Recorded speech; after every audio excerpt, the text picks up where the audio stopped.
Good evening, everyone. I would like to welcome you all in the Quizathon 2.2 finale round. Uh, I would like to welcome all the participants and all the quiz masters uh, and all the audience. I would like to first call out or congratulate all the finalists for Quizathon 2.0 for making up to this round. And I would like to invite all the participants based on their sequence. So, in order to avoid the chaos, and l- please introduce yourself first.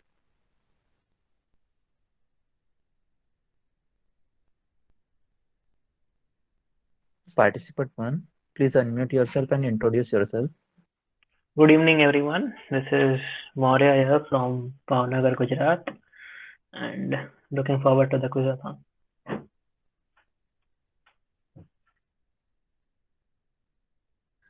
Good evening, everyone. This is Fehmi Deshmukh. I'm from Raigad and I'm looking forward to this quiz. Thank you. Introduce yourself now. Okay, hello everyone. I'm Pranay from Navi Mumbai, and I hope I enjoyed the evening with the quiz. Okay, next. Dhye.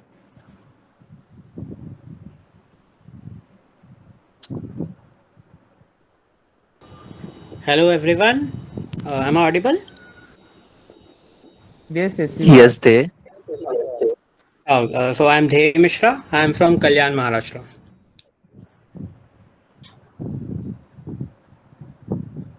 Your your video is also on, I guess. If not, turn it. Yeah, now it's visible. Yes, Next, participant we five. go to Liladhar. Hello, am I audible and visible? Yes, you are. Hello guys, my name is Leeladhar Nabar from Jogeshwari, Mumbai, and I hope I enjoy the quiz with all of you. Thank you. Okay, so thank you all the participants for introducing yourself. Now I would like to introduce you all to the today's quiz masters. First of all, the timekeeper, Prashant Saraf. Scorekeeper is Porus Mahatre. For the round one, the quizmaster is Paras Arora. For the second round, your quizmaster would be Amay Ambike. Whereas for the round three, Siddhant Kamble would be your quizmaster. For the round four, it would be Harsh Marathe. And for the round five, it is Debayan.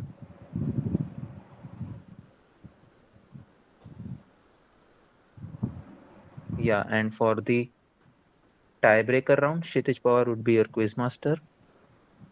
So I think it's good to go. So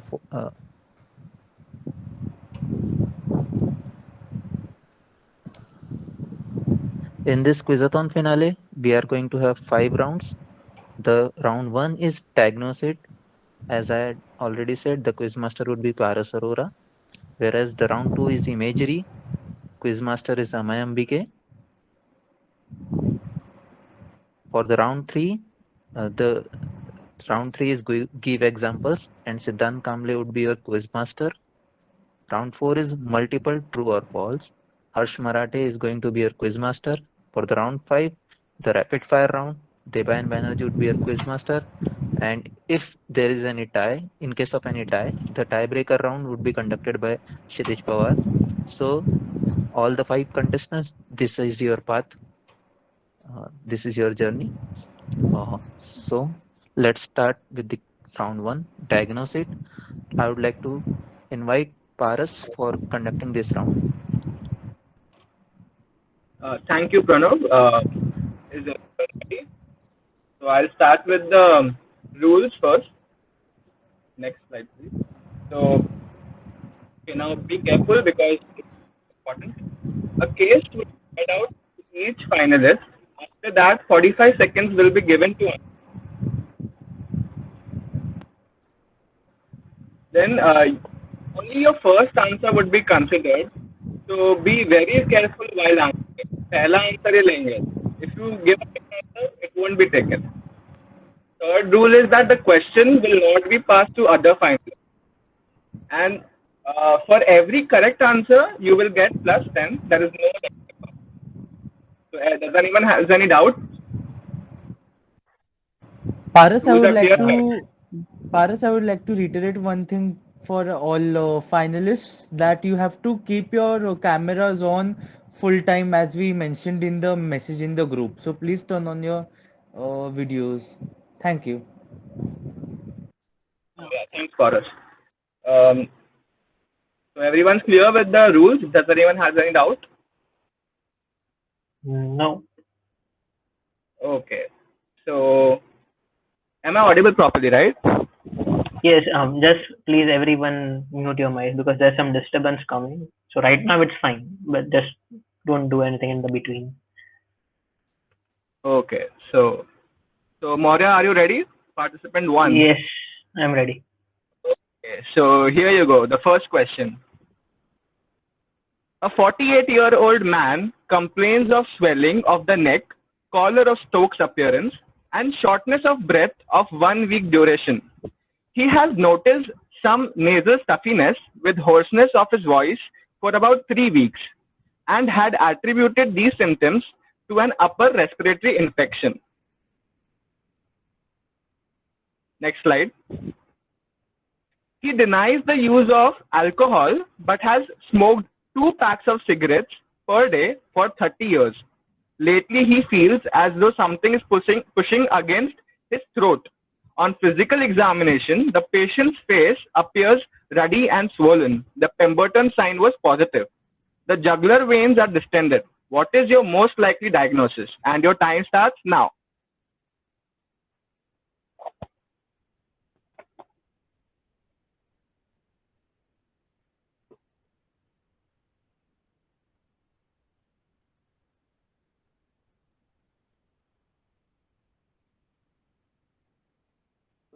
Can I go back to the previous slide once again?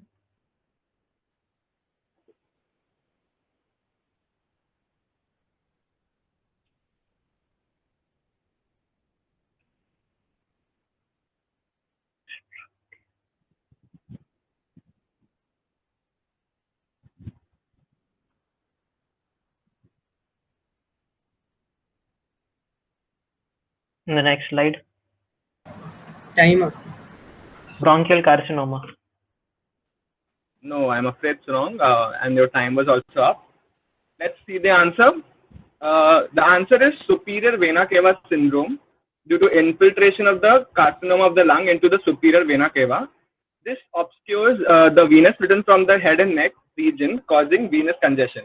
See, the question had the terms like Pemberton sign and the collar of Stokes appearance. These are typical for superior vena cava syndrome. So we were not focusing on the carcinoma, we were focusing on this superior vena cava syndrome. So that's a good try, but I'm afraid you got no points here. So Maurya Patel 0 in the first round. So participant 2, are you ready? Yes. Okay. So Femin, are you ready? I'm Yes, pronouncing yes. it right, right? Yeah. So let's start the question. A 28-year-old man presents to the emergency department of the hospital with confusion, altered sensorium, and diaphoresis. The patient complained of disturbances in his vision and complained of feeling weak. ECG revealed a slightly elevated heart rate of 120 beats per minute, but no other changes. Next slide. The attending physician ordered a random blood glucose estimation, which showed a blood glucose level of 45 milligrams per deciliter. The patient was managed with 5% dextrose. Further workup revealed a high serum level of insulin with high levels of C-peptide along with a decreased serum potassium level. Blood counts and lipid profile is normal. What is your likely diagnosis? And your time starts now.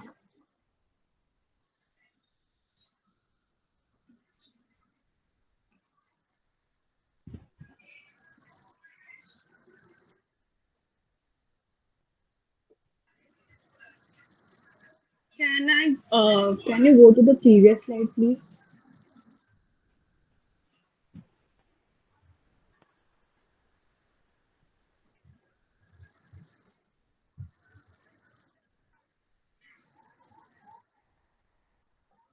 Diabetic neuropathy.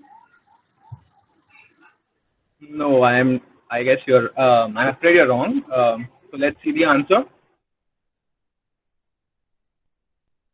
It is most likely to be a case of insulinoma because C-peptide levels are high. So a tumor of the beta cells of the pancreatic islets. It is characterized by an increased excessive endogenous insulin production. It can be differentiated from an overdose of insulin, a condition commonly seen in diabetics, by high levels of C-peptide, which is suggestive of endogenous insulin production. Okay. So yeah, the participant 2, Famin also no points, 0 over here, round 2. Now participant 3. Please tell me I'm Pranay. audible. Yeah, you are audible. Thank God. So are you ready? You ready? Yeah, I'm ready. Okay, so the question is, a 39-year-old smoker female was born by non-consanguineous parents. She was married with 2 children. She was hospitalized in August 2020 for acute exacerbation of bronchitis with cough and mucopurulent expectoration and hyperthermia. She reported recurrent episodes of common cold with productive cough and rhinorrhea since the childhood. Chest CT scan was done on August 31st, 2020 and revealed dextrocardia and bronchiectasis with prevalent diffusion in the right lung. Next slide. So on auscultation, right basal crackles were audible. Electrocardiogram showed evidence of dextrocardia. Pyrometric evaluation showed moderate obstruction. Therapy with DPI fixed combination of formoterol or budesonide was established. DPI is dry powdered inhalation. Okay. So in the follow-up visits, the patients showed a stabilization of functional respiratory pattern. In 2021, the nasal brushing was performed with demonstration of 100% cilia lacking outer dynein arm. What will be your diagnosis? And your time starts now.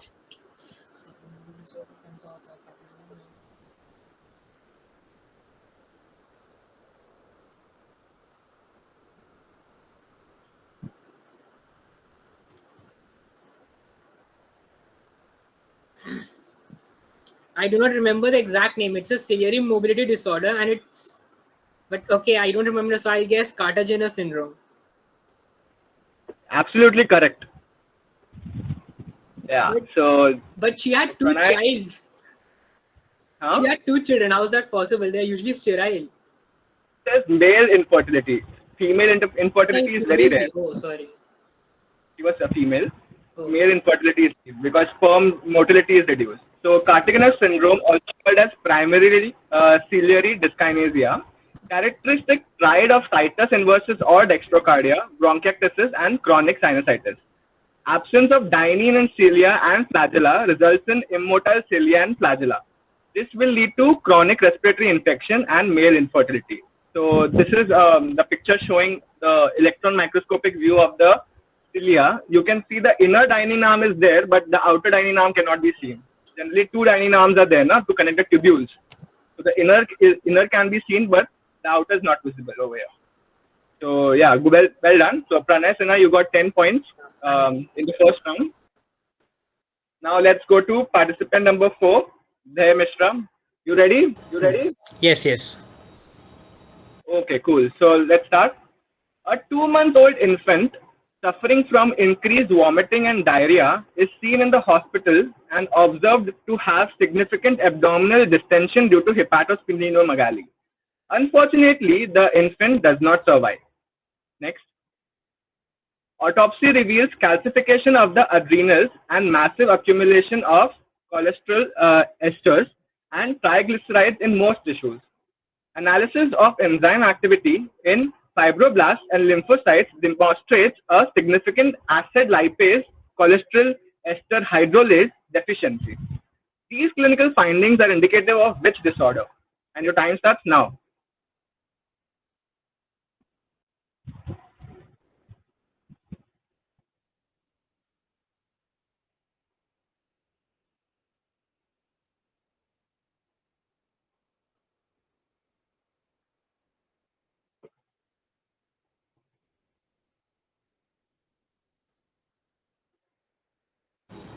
Hyperlipidemia. No, I'm afraid it's wrong. Check out the answer. So it's Wolman's disease. It results from a deficiency in the lysosomal acid lipase enzyme, also called as cholesterol ester hydrolase, and is very nearly always a fatal disease of infancy. Symptoms of the disorder arise from massive accumulation of cholesterol esters and triglycerides in most tissues. Clinical manifestations include hepatosplenomegaly leading to abdominal distension, GI abnormalities, steatorrhea, and adrenal calcification. ये ना तुम लोग को पढ़ाया नहीं होगा, लेकिन it's given in that the chapter of lipids का एक chapter last में एक है Vasudevan, if anyone reads. It's not in the metabolism part, अलग से एक दिया हुआ है. So this was the answer. Sorry, so there you got no points over here. Round 1, 0 points for there. Now the fifth participant. Yes, I'm ready. Okay, so Leela, you're ready, right? Okay. Yes. Let's start. So a cyanotic 9-year-old boy is brought to the emergency department, coughing up blood and complaining of severe chest pain. The parent complained that the child suffered excessive fatigue on exertion. Examination by the physician reveals a heart arrhythmia and a heart murmur. Next. The 2D echo reveals the most common congenital heart defect. There was pulmonary vessel intimal wall proliferation, which was confirmed by the imaging studies.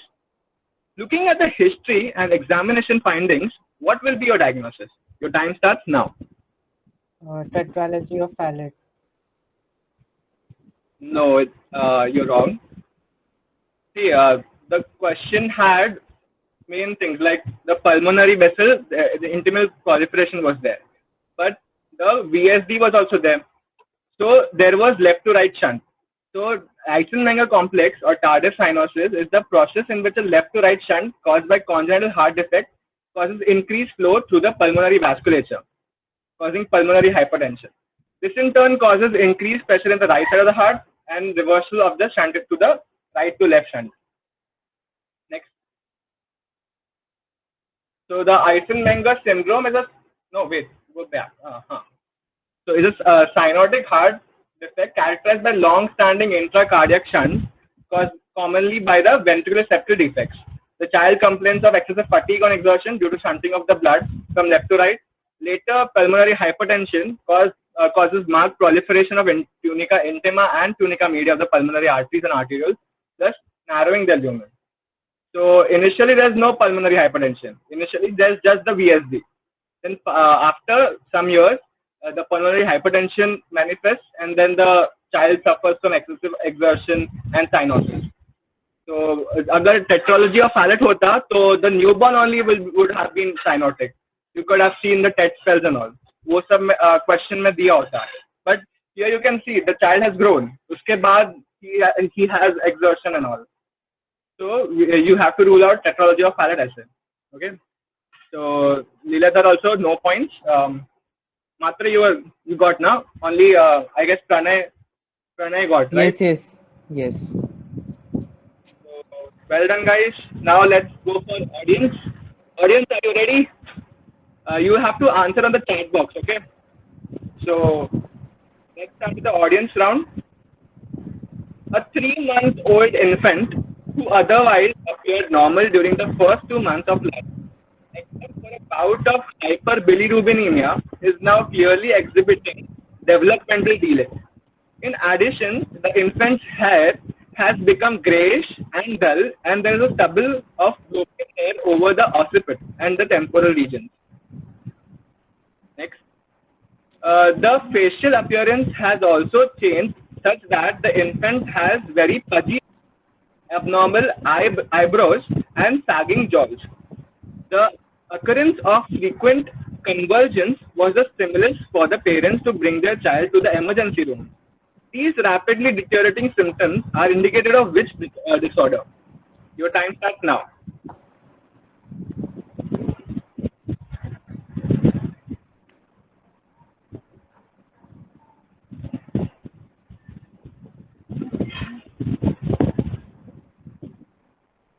Guys, you can answer in the chat box.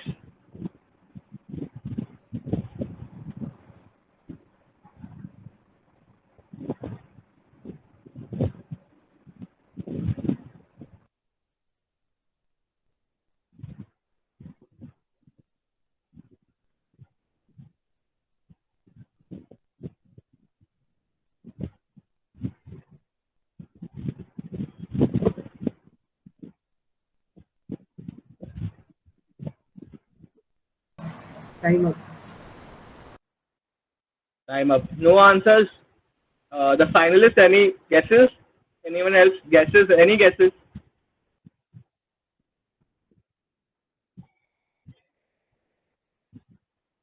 Okay, so nobody, no answer. तुम लोग copper metabolism हुआ है ना? Kinky grayish hair. So this is the answer is Menkes disease. The mutation in ATP7A gene. So it's an X-linked disorder that is manifested by a defect in copper absorption. This defect leads to dysfunction of numerous enzymes that need copper as a cofactor, leading to the typical symptoms observed in this patient. In fact, Menkes disease is also referred to as steely hair disease because of the characteristic brittleness of the hair, which is easily broken. So yeah, this was the answer, copper metabolism. Now let's go to round 2. I'll Pranav, take over, please. Yes. So thank you everyone. Here we are at the end of round 1. I would like to invite Porus for calling out the scores. At the end of round 1, the scores are Maurya Patel 0 marks, Fehmi Deshmukh 0 marks, Pranay Sinha 10 marks, Dev Mishra 0 marks, Liladhar Nabar 0 marks. Okay, thank you, Porus. So let's switch to round 2. Quizmaster Amey, I would like to invite him for conducting this round. Yeah, thank you, Pranav. So the second round is the image-based question round. We'll just quickly go through the rules. So an image will be shown and the related 2 questions will be read out to each finalist according to your turn. After that, 45 seconds will be given to answer the question and your first answers will be considered. So answer very carefully. As there are 2 questions, you will get +5 correct for each answer. Of course, if you get both the answers correct, you get 10 points. If you get a single correct, 5 points. And if you get both wrong, you will get a 0. There will be no negative marking. Again, I would like to retaliate that we are keeping a watch. Please don't attempt any illegal activities. And just to confirm once again, the order now will switch as participant number 2, that is Fehmi first, 2, 3, 4, 5, and then lastly participant number 1, that is Maurya. So if there are any queries related to the questions, please ask now. Otherwise, we will start with the second participant, Fehmi. Okay, so we'll assume that there are no queries. Participant number 2, Fehmi, are you ready? Yeah. Okay. So here's your question. Tell the 2 types of this condition and the most common cause. So this is hydrocephaly, and it is communicating and non-communicating type. Communicating, and the most common cause is the obstruction in the ventricular system of the brain. Okay, we will consider the first part, but the most common cause is stenosis of the cerebral aqueduct of Sylvius. So that will be, in this case, it will be a non-communicating hydrocephalus, right? If you are obstructing the aqueduct, the drainage. So as you can see in the image, classically the sunset down appearance of the eyes is seen. If you percuss on the head of the infant, then a cracked pot appearance will also be heard. So as you said correctly, it is a communicating and non-communicating type. But the most common cause is stenosis of the cerebral aqueduct. So you get +5 points. For us, please note that. Okay, thank you. So participant number 3, there. Wait, is that me, right? Okay, Pranay, your participant number 3, right? Yeah, I'm ready. Okay, are you ready? Yes. Okay, cool. Yeah. So your question is, identify the level of the transverse section. Second part is, which important lemniscus is not present here? Okay. Which important lemniscus is not? I think this.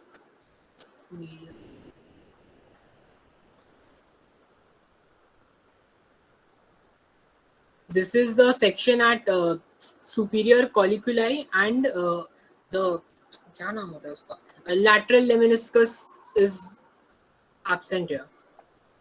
Perfect. You get +10 points for this question. As you said correctly, it is a transverse section at the level of the superior colliculus of the midbrain. and the lateral lemniscus is absent. Can you name the cranial nerve which is exiting at this level? That's the oculomotor nerve. Correct. Okay, cool. So participant number 4, Dheya.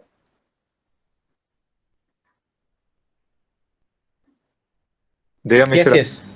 Dheya, yeah. Are you ready? Yes. Okay, Yes. so here's your question. Identify the marked area of the specimen. Which cranial nerve nucleus lies beneath it?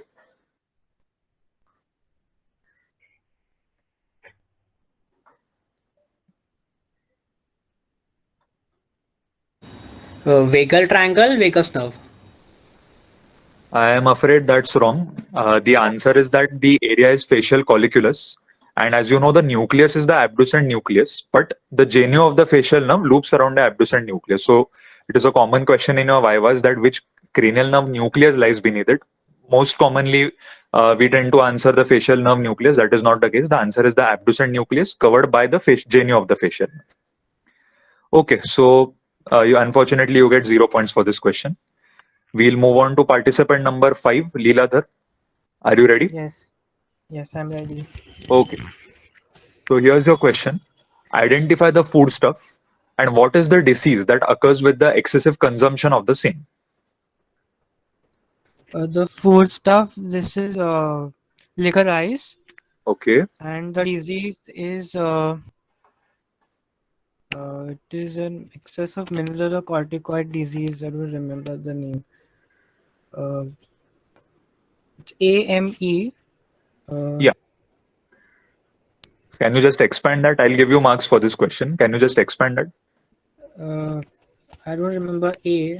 It's mineralocorticoid excess, but Yeah. A I don't remember. Okay, I think we'll give him +10 for this. He's answered it correctly, and to be honest, this is probably the best question of this round. So the answer is licorice or muletia, as you identified correctly, apparent mineralocorticoid excess, because there is a defect in a gene which codes for the enzyme 11-beta hydroxysteroid dehydrogenase type 2. Now, this is a enzyme that is involved in your synthesis and the breakdown of your adrenal gland hormones, the adrenal cortex hormones. So because of the malfunctioning of this enzyme at the genetic level, primarily I'm talking about, there is 11-deoxycortisol that accumulates. Now, the mineralocorticoid receptors in your kidney, as you might have read in your Guyton, the receptors have an affinity for cortisol as well. But it is not present at your normal physiological levels because this affinity and the physiological effect which is produced by it, that is salt and water retention, it is visible only at the excessive levels. So because here that enzyme is absent, because there is no breakdown of that particular product in the pathway, 11-deoxycortisol cortisone acts on the receptors and causes salt and water retention, producing hypertension. And as you correctly said, licorice or muletia contains a substance, I can't remember the name exactly, glycyrrhiza I think, which acts as a temporary blockade of this particular enzyme. So there will be transient symptoms associated which can mimic apparent mineralocorticoid excess. So very good, +10 to you. And finally, Maurya Patel, participant number 1. Ready. Okay. Yeah. So your question is identify the anomaly and what icosanoid is needed to keep the ductus arteriosus patent. Look at the image carefully. 1 second. Can I zoom in? Yeah, you can. I can zoom in, right? Yeah. Yeah. Just a minute. Remember, you have 45 seconds. Just a minute. I am not able to zoom in. Yeah. So Maurya, this the is question has 2 transposition of the great well. Yeah. Go on. Yeah. So this is the transposition of the great vessels. Correct. And the icosanoid that is needed to keep the ductus arteriosus. Time up. Okay. So Maurya, you get +5 for this question. So as you identified the anomaly correctly, it is transposition of great arteries, but it is PGE1, which is also called as alprostadil. It is icosanoid, as you know, derived from icosanoic acid, arachidonic acid. So it is required to keep the ductus arteriosus patent. So because there is a transposition in this case of the great arteries, that is the arteries are misplaced. So the aorta is arising from the right ventricle and the pulmonary trunk from the left ventricle. So to keep a normal physiological circulation to some level, the ductus arteriosus has to remain patent in this condition. Okay, so because then that shunt will need to remain active to provide oxygenated blood to the extremities as well as to the abdomen, etc. So because here the pressure will get reversed. So in this case, the pulmonary trunk will have a higher pressure. So that will be required to keep it patent. Okay, so Maurya gets +5. Porus, please note that. Okay, so we have an audience question. I would request the audience to type the answer in the comment section. So if you are ready, we'll move to that. So identify the image and give 2 examples of diseases presenting with the same.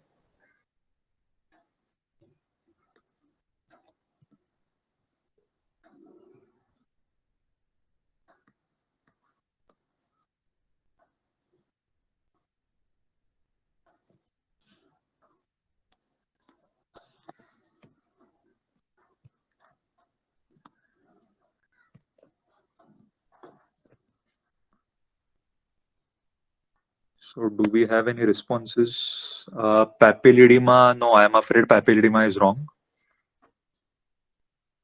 Any other guesses? Yeah, as Harsh is telling you, look at the center. Yeah, there you are a participant, but fine. It is cherry red spot. And yeah, Tendius, so I guess, ganglion 1. yeah. So there are a variety of diseases like Sandoff, Tay-Sachs, Niemann-Pick, which can result in this. So yeah, with that, the audience round is over. I would like to hand over to Pranav and all the best to the participants. Thank you. So hope you all enjoyed the round. Let's check the scores for us. Yeah, at the end of round 2, the scores are Maurya Patel 5 marks, Femin Deshmukh 5 marks, Pranay Sinha 20 marks, Dhey Mishra 0 marks, Leeladhar Nabar 10 marks. Thank you. Okay, hope you all enjoyed this round. Let's switch to round 3. I would like to wish you all a very good luck. I would like to hand over to Siddhant Kamble for proceeding this round.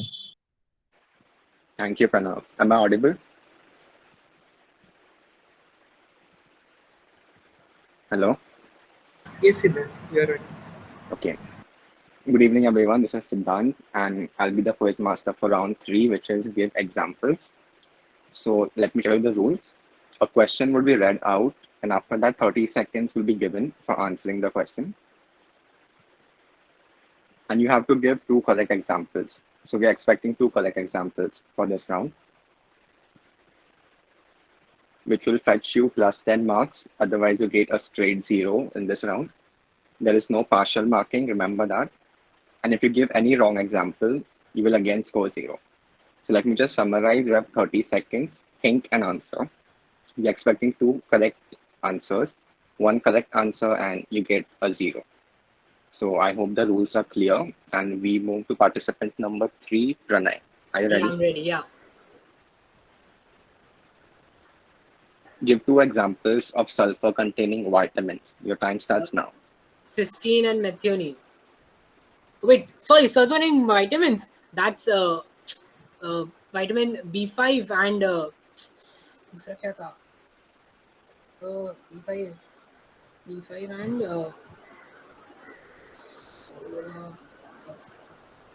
यार एक ही याद है मेरे को. I only remember one. B5. Others. B7. B5 and B7. I'm sorry, that's incorrect. It was vitamins and not amino acids. And the correct answers are biotin, B7, and thiamine, B1. Next, we move on to participant number 4. Here, are you ready? Yes, yes. Name 2 structures passing through the space of Larry. Your time starts now.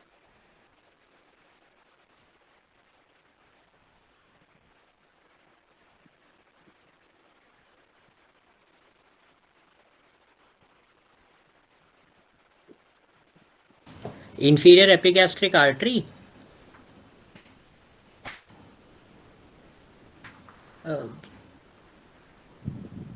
अरे यार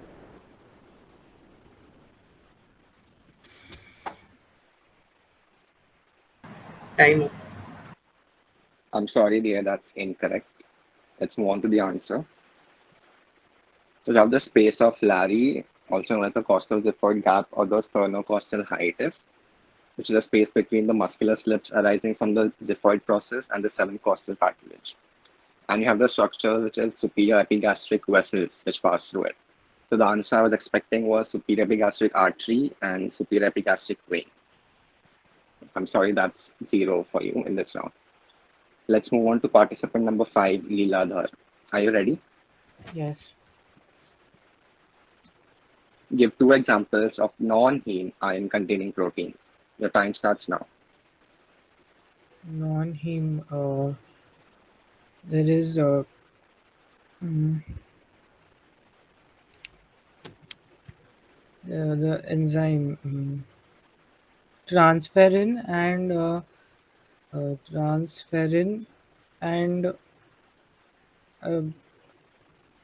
cytochrome oxidase.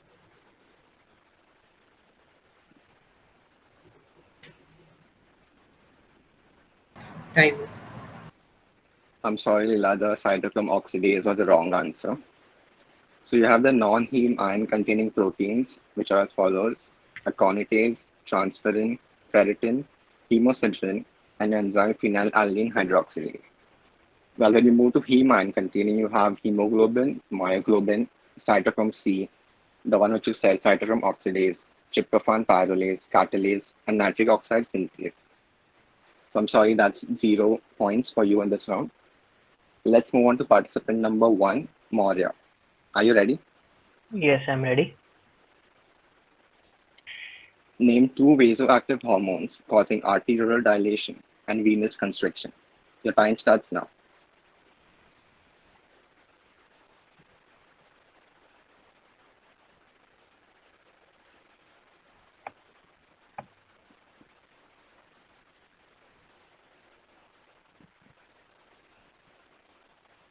Histamine and serotonin.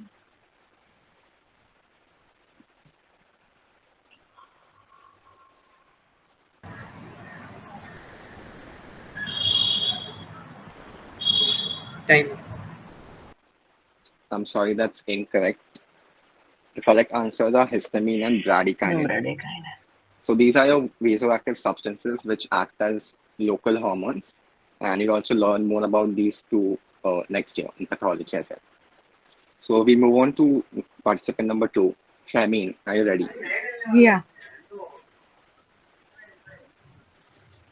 Name 2 enzymes where biotin does not serve as a CO2 carrier during the reaction.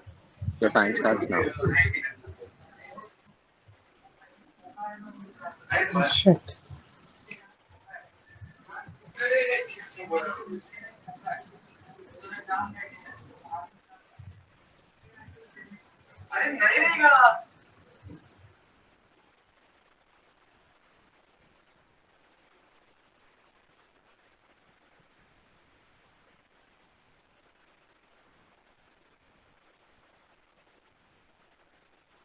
Time.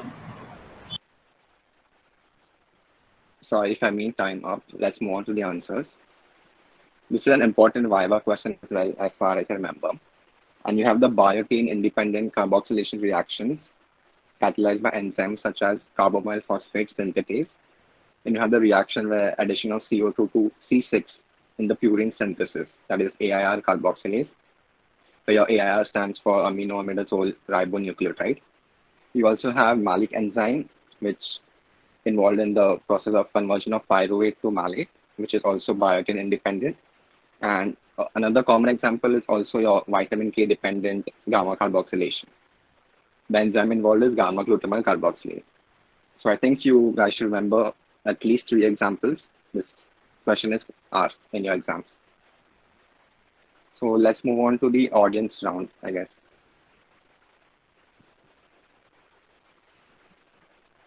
So question for the audience, give examples of 2 enzymes using pyridoxine as their cofactor. Your time starts now. You can start answering in the chat box.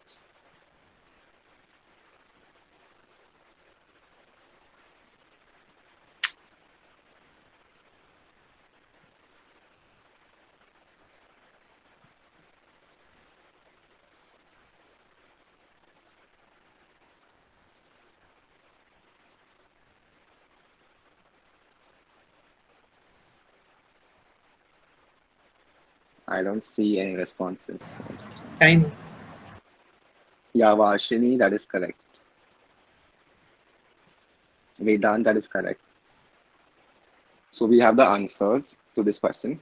These are your transaminases, decarboxylases, then you have the ALA synthase, your glycogen phosphorylase in the carbohydrate metabolism, and amino acid metabolism, you have cystathionine beta synthase.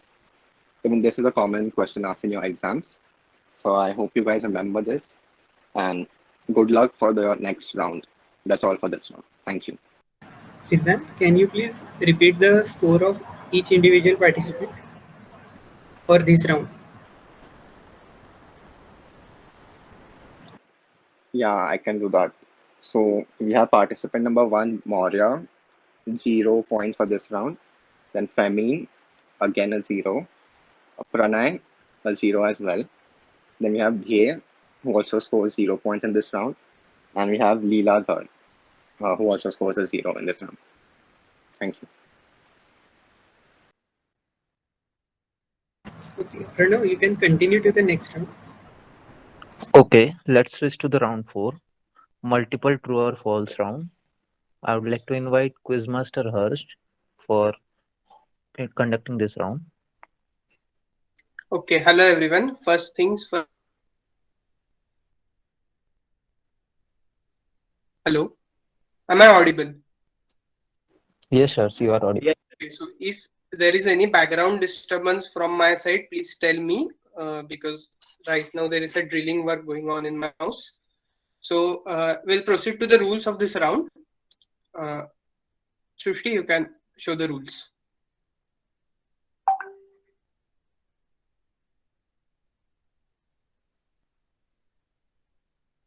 So in this round, you will be shown 4 true or false questions. They will be displayed to you on my command, and you have to answer in sequence. And please note that the questions will be only displayed and they won't be read out to you. So you have to read on yourself and then answer the questions. So as I said, you have to read the questions and answer them. Please note that you can pass a question and come back to it later within the allotted time. But once attempted, you cannot change the answer. Like if you say true or if you say false, then that is your final answer. But if you say pass, then you can come back and answer that question. So are these things crystal clear? Okay. So What is the scoring? Oh, yes. Please We'll come to the scoring now. So scoring for this is basically you will score 5 marks for each correct answer and 0 for incorrect answer. And total time to answer for the questions is to answer the 4 questions is 1 minute. And you are requested to answer in sequence 1 true, 2 false, 3 true, or whatever it is. And we'll give you a demo so that you are well acquainted and there are no problems. So Deban, will you please play the demo round for us? Yeah, I'm audible, right? Okay. So on my command, you will be shown the questions and time. Harsh, I'm audible, right? Yes, you are audible. Yes, you are audible. So on my command, you will be shown the questions and our timekeeper will start the timing. So your questions will be displayed now.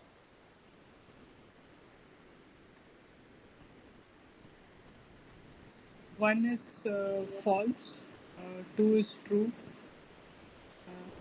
3 is false, 4 is false.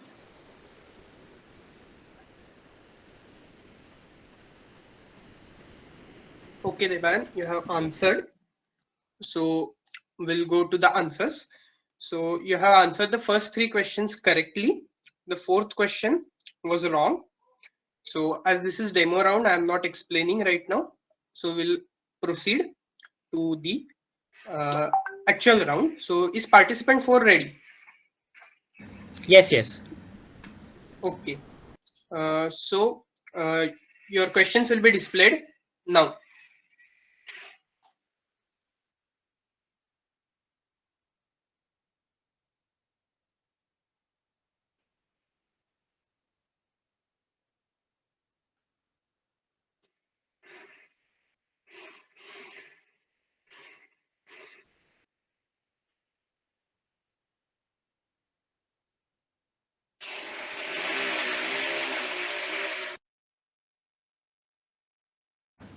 First pass, second pass, third true, fourth true.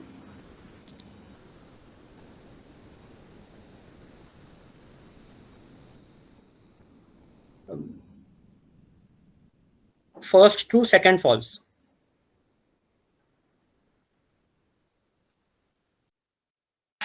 Okay, so we have noted the answers. True, false, true, true. That's your answer. Okay, so we'll proceed to the answers of the questions. So the first question was a stria medullaris thalami is present in the floor of the fourth ventricle.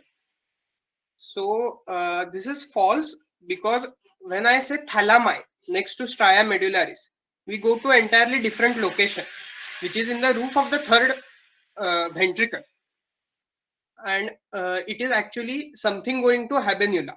So it is completely different thing. And the stria medullaris you will see in the fourth ventricle is completely different thing. So that's why you got it wrong. And then the second question you have answered correctly, that neuropeptide Y is not anorexigenic, it is orexigenic.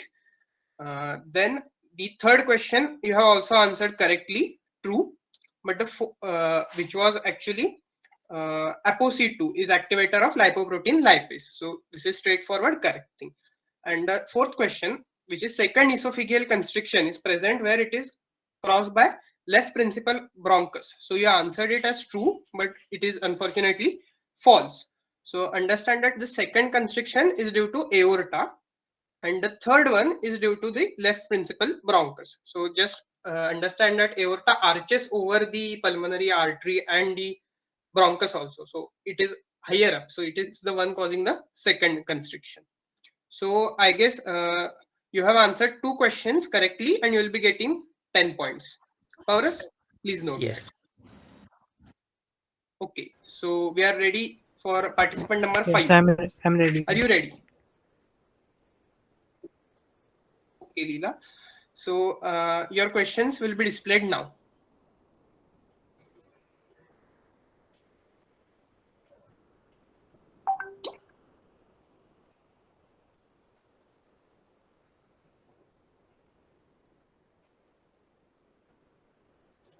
First is pass, second is false.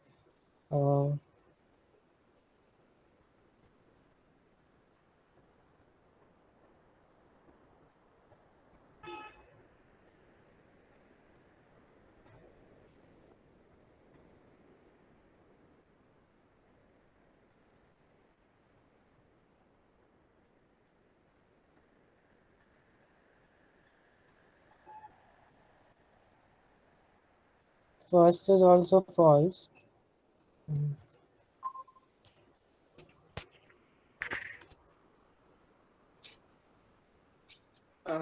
Did you answer the third and fourth? No. Sorry, my connection was lost. Time. So Prashant, can you tell me what answers were given by Leeladhar, because I had lost my connection for the moment. He gave two answers, first and second, both false. Okay.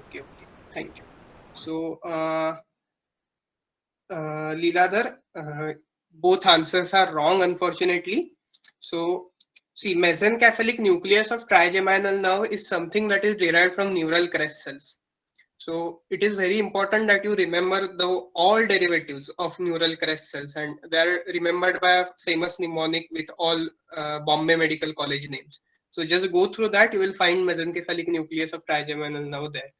Then a rate limiting step in bile acid synthesis is in fact catalyzed by B7 alpha reductase, and it is the first step which converts cholesterol and diverts it towards that metabolism. Then Schneider-Dalgrano sequence is again favorite question of everyone. Actually, it has not that much clinical significance, but it is something that you see in bacteria, and it is present upstream to start codon, and it is there in initiation of transcription. Then sympathetic blockade can cause postural hypotension. So indeed, yes, because the logic of postural hypotension is that when you stand up suddenly, there is pooling in the lower limb veins, and there is decreased pumping by heart because of Frank-Starling mechanism, as venous return is decreased. And now the baroreceptors are going to increase the heart pumping. But if you block sympathetic system, then heart pumping will not be increased by the baroreceptor reflex, and therefore sympathetic blockade. So if you are putting the patient on sympathetic blockers like beta blockers, then the postural hypotension will be seen. So nothing for Leeladhar in this round, and we'll go to the next participant. So participant number 1, I guess, right? Yes. Yes. So are you ready? Yes, I'm ready. Yes. So Shushti, you can show him the questions.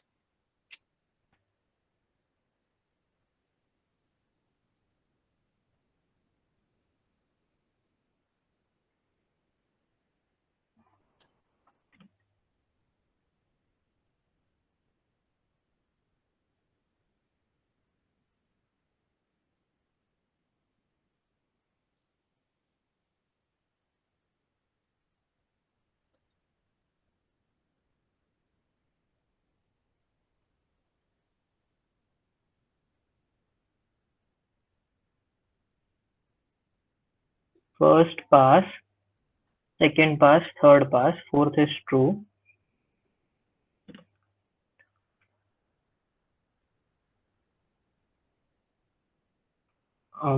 Third is false, second is true, and first is false. Okay, so we have the responses: false, true, false, true. We can proceed to the answers.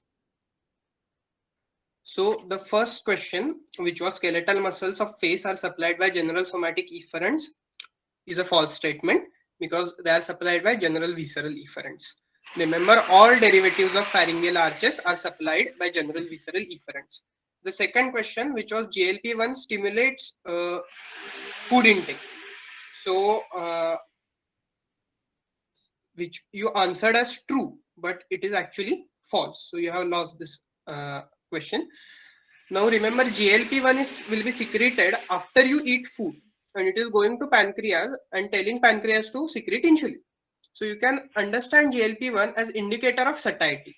So if you remember this, then you will understand that it cannot be something that will stimulate more food intake.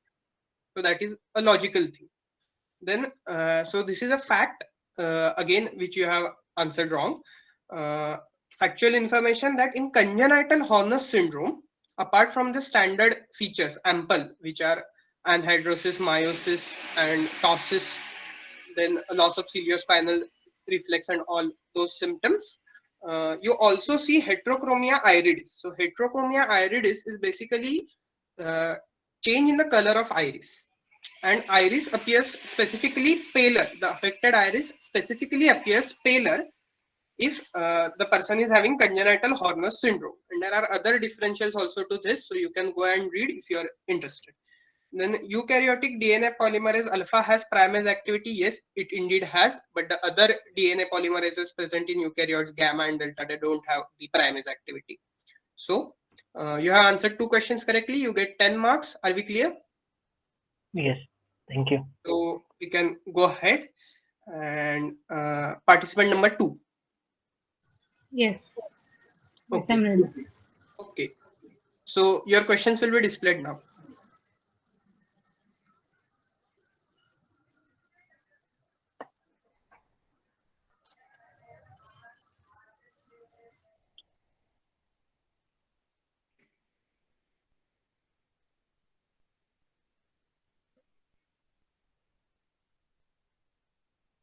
First one is false.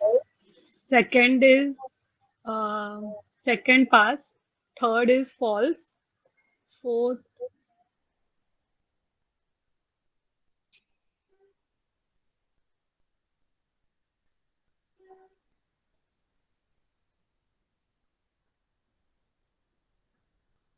second is false.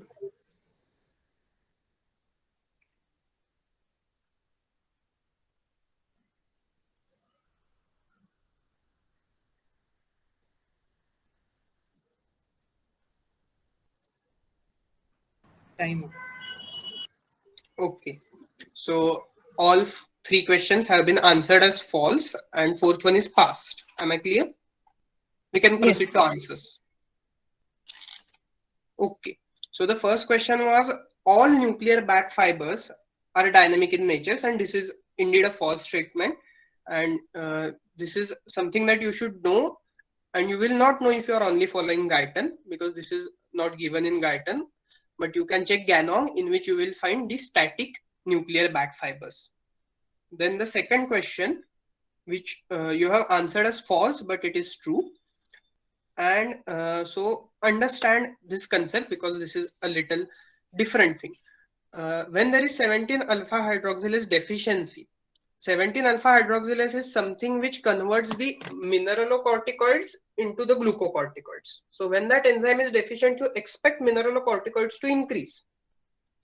But what happens is that the increase in mineralocorticoids increases BP, and that everything puts the feedback cycle of renin, suppressing the renin secretion, and which actually reduces the aldosterone levels. So the mineralocorticoids proximal to aldosterone are indeed raised, but the aldosterone levels are reduced. So that was a true statement. So the third statement is false, and you have correctly answered it as false. Eating a raw egg will, which has avidin, will cause biotin deficiency, and as it was also studied in the give examples question, the carboxylation reactions require biotin. However, CPS2 doesn't require biotin. Then the fourth question was, a branch of nerve living through foramen rotundum. It enters the cranial cavity via foramen spinosum. So understand, what enters through foramen spinosum is nervus spinosus, and nervus spinosus is a branch of mandibular nerve. And what leaves cranial cavity through foramen rotundum is actually maxillary nerve. So this is a false statement. Anyway, you haven't answered that question. You have answered 2 questions correctly, and you'll get 10 marks for it. Okay? Yes. Thank you. So our next participant number 3. Yes, I'm ready. Yeah. So Pranay, your questions will be displayed now.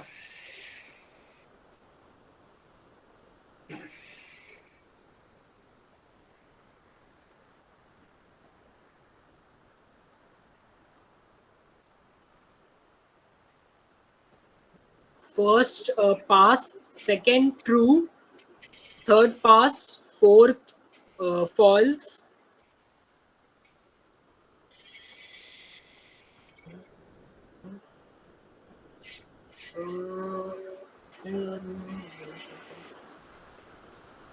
first is also false, and third is I think third is also false. So false, true, false, false.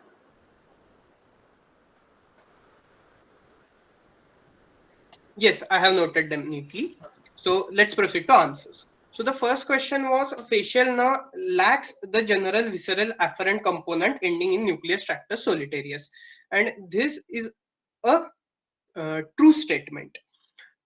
Understand that in NTS, that is nucleus tractus solitarius, 3 nerves will be ending, which are remembered by remembering the name of the nucleus itself. N for 9th, T for the 10th, and S for the 7th nerve. 7th is the facial nerve. Now, in the 2 nerves, which are glossopharyngeal and vagus, will bring both the SVA and GVA. However, facial will not have the general visceral afferent component.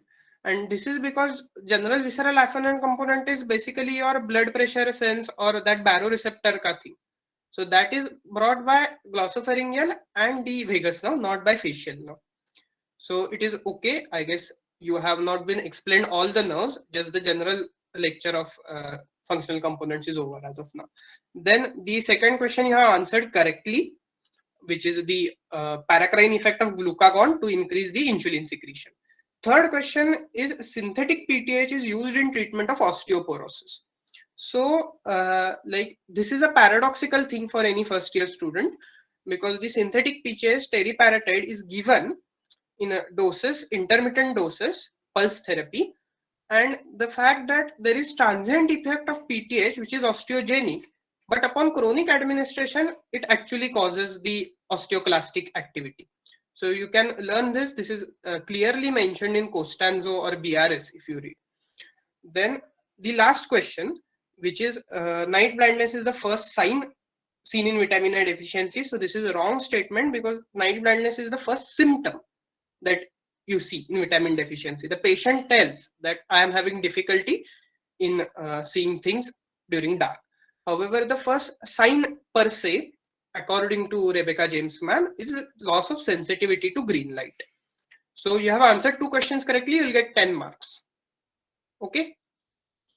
So I guess it's time for audience to get their axons and neurons stimulating. So first question is in front of you. You can answer in chat box. Come on. First question is cherry red spot on macula is seen in a disorder in which macrophages show crumpled tissue paper appearance. So are we getting any responses on chat box?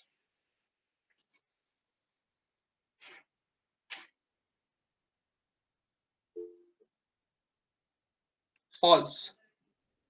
Very good. So I guess we can proceed to answer. We have the answer. So the crumpled tissue paper appearance of macrophage will be seen in Gaucher's disease. So remember Gaucher's disease, also read it neatly.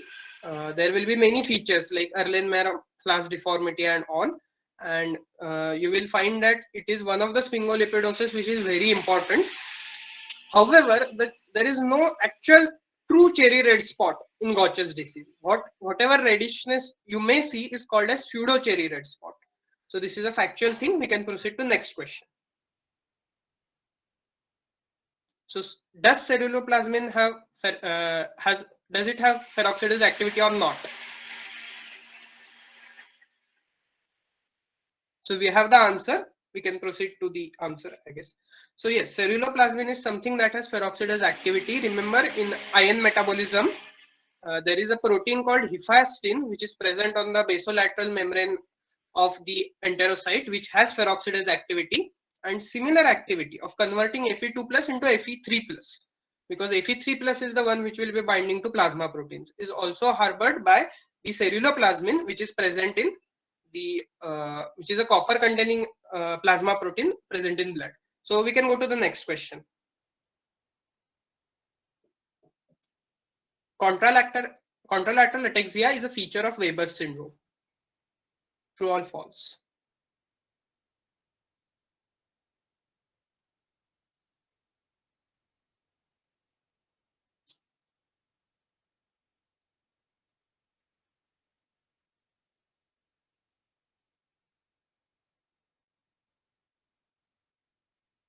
Okay, I see Gayatri is saying true.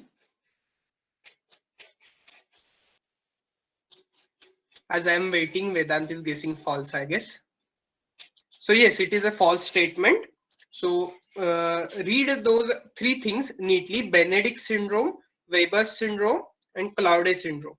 So basically, Benedict is something in which we see everything: contralateral ataxia, contralateral hemiplegia, and the oculomotor palsy. In Weber's, you don't see contralateral ataxia. You see contralateral hemiplegia, that is muscle paralysis, not the cerebellar symptoms, along with oculomotor palsy. And in the Claude syndrome, you see oculomotor palsy and you see contralateral ataxia. So we famously remember this as Claude plus Weber's makes Benedict's. So we can proceed to next question.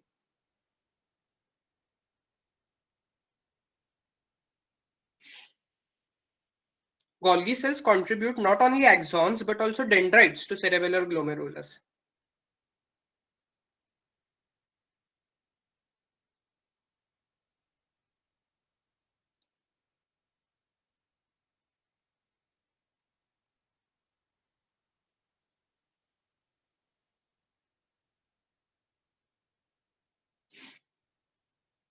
Okay, any of the participants will like to attempt it? Yes, Maurya, it is indeed true. So this is something that is extra chocolate point, if you can remember, it is given in the your pre-validated MCQs book that Golgi cells contribute not only axons but also dendrites to the cerebellar glomerulus. So it is most of the times asked as which cell is contributing both axons and dendrites to cerebellar glomerulus. Remember, it is not granule cell, it is the Golgi cell. So I guess that's it from my side. Just a last question to you all, to as a food for thought. What will you answer? True or false? This statement is false. So that just to think about, and we can proceed to next round. Thank Okay, you. okay, thank you, Harsh. I would like to invite Porus for disclosing the scores. So by the end of round 4, the scores are Maurya Patel 15 marks, Femin Deshmukh 15 marks, Pranay Sinha 30 marks, Dev Mishra 10 marks, Leeladhar Nabar 10 marks. I hope I am correct. Okay, so let us all switch to the last and the final round of this quizathon finale. I would like to invite Debayan for conducting this round. Am I audible, right? Yes, Debayan. Yeah, okay. Thanks, Pranav. So, after 4 intense rounds of quizzing, we now come to this ultimate round, a very standard of all medical quizzes, the rapid fire round. Just 2 things. It's about your speed and your accuracy. You have to have both of the things. If you can have both of them, you'll definitely ace this round. So, as the slide also mentions very promptly, it's the autonomous ultra quiz instinct, a state where muscles of speech utter correct answer even before the appraisal of the question is asked. So it's more about a lot of coordination between your mind and your body. So get these answers correct, and this round I feel can definitely make a lot of difference, because considering scores are very close of the participants, so you can definitely win out the quizathon if you ace this round. So having said that, the next slide please. A quick look at the rules. Most of you must be familiar. Some of you are new. I'll again brush you through it. Each participant gets 45 seconds to answer as many questions as he or she can. So each slide which will be projected, it will contain a set of 4 questions. And as soon as you answer those 4 questions, or whether you pass it or you answer it incorrectly, the slide will be changed and you will get another set of 4 questions being shown to you. If you do not know an answer to a particular question, you can always pass it. And I would recommend don't spend a lot of time sticking around to one question. And please note that please do follow the sequence when you answer in this round. Unlike the rapid true or false, I would request everyone to answer it in the sequence. If you don't know a particular question, you have to pass it or you have to answer it considering whether it is correct or incorrect. A suggestion that please deal with each and every question which has been given in the slide in the same order. I again reiterate it. Please do not jumble it up because it creates hurdles in evaluation.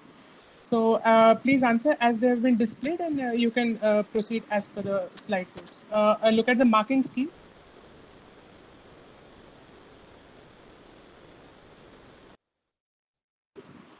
You get +1 for a right answer, 0 for a pass, and you cannot keep on passing questions as many times as you want. So a maximum of 3 questions is what you can pass, after which you are compelled to answer a particular question. Otherwise, we cannot proceed forward. So irrespective of whether it's wrong or not, the 4th question after you have passed 3 times has to be answered. I hope all these rules are clear. If anyone has any concern, you can obviously unmute and ask me. Just a tiny Just request. like Yeah, please.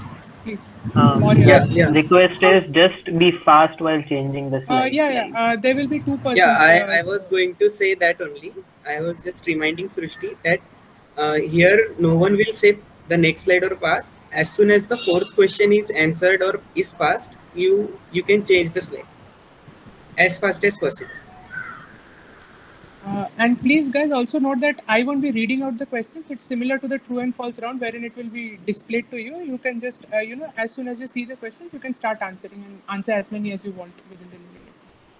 So just to have a quick understanding of the round, we'll have a quick demo round with Harsh. So you can get a hang of this thing. I only have 8 questions with me for the demo round, so if Harsh is fast enough to answer, so we'll have to close the round early. So, Harsh, if you would please unmute and do the demo. Yes, I am ready. Yeah. The next slide, please. So current Chief Minister of West Bengal, Mamata Banerjee, coronavirus, Article 370, pass. New Zealand, pass. Bihar. Okay, that's very fast, Harsh. So I'm not going to disclose or discuss any of these answers, as in considering these are just general knowledge questions. So we'll straight away move to the main round. I would request participant number 5, Leeladhar Nabar. Are you ready? Yes, I'm ready. Okay, the next slide, please.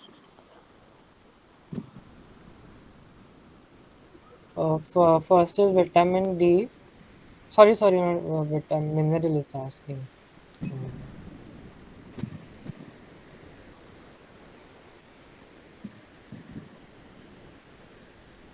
First is pass, second is tocopherol, third is pass, and Barlow's disease is vitamin C. Gene defective is ATP7B. Spermatogenesis is zinc.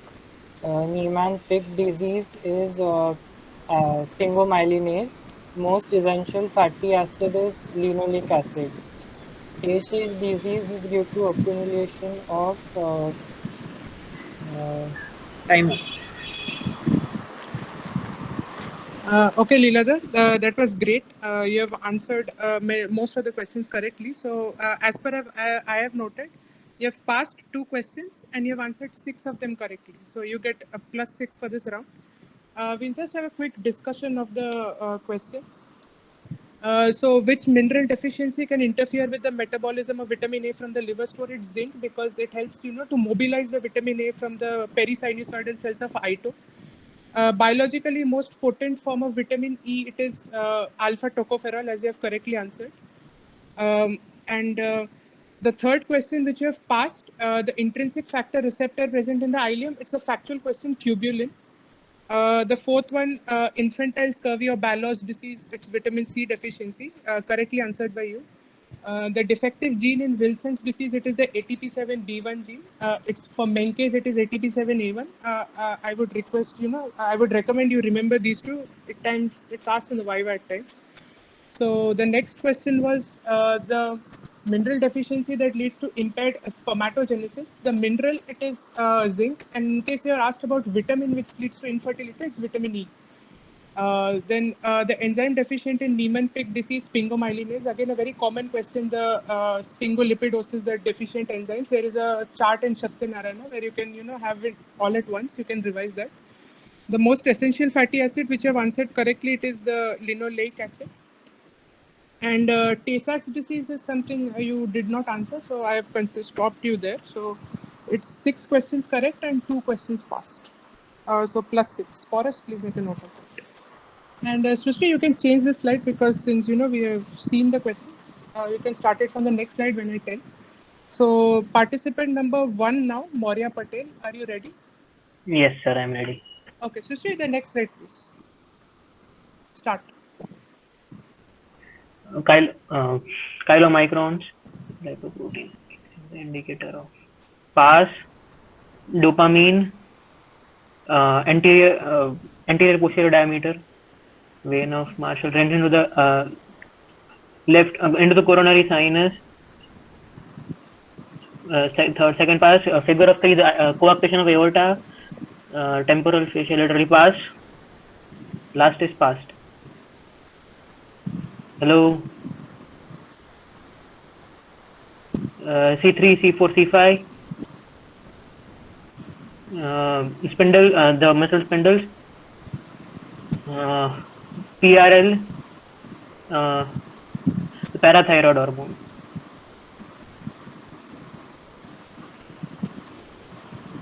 Pass. Sorry, C peptide, not pass. Apneustic is in the pass. Cofactor, glycerol, allopranolol, the xanthine oxidase enzyme. The rest are pass. I have given you extra 5 seconds so to cover up for that lag. Okay. So well done, Maurya. A lot of questions answered by you. So I'll just give me a minute. I'll just have a tally.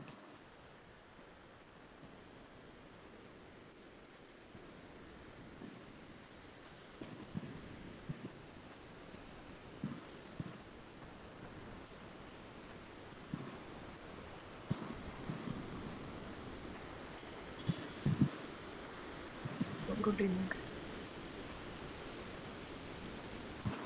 So Maurya, as far as what I've got, you have answered 13 questions, of which 3 of which you have passed, and 3 of which were incorrect. So we'll just have a quick look at the answers.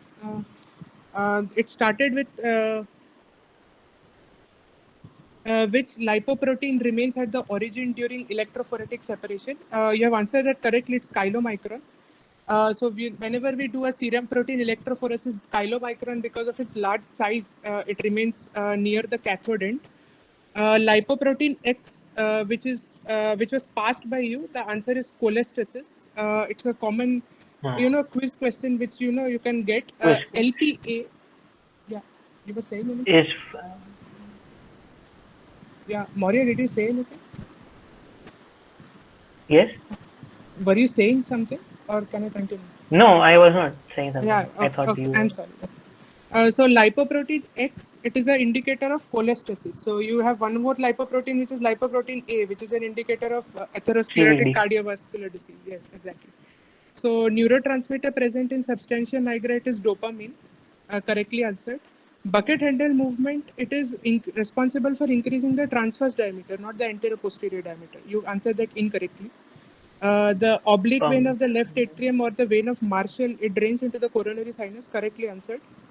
The suprapleural membrane of the Simpson's fascia, again correctly answered by. No, you have passed this question. It's it's attached to the C7 vertebra, the transverse process. Figure of 3 side, correctly answered by you. It's in the coarctation of aorta. The layer of skull which is continued with the temporoparietal fascia, it is the galea aponeurotica or the aponeurotic layer.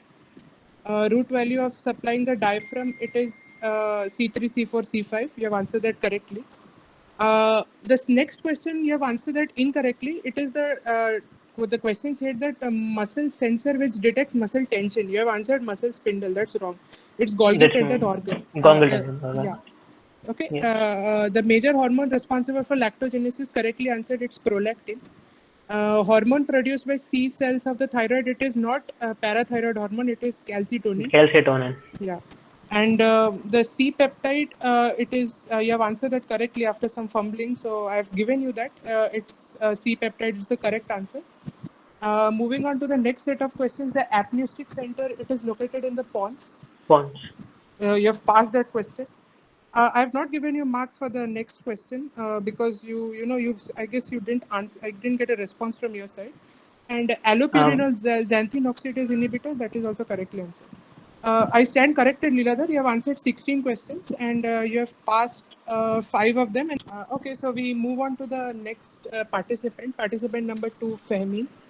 Are you ready? Yes, yes. We can have the show first.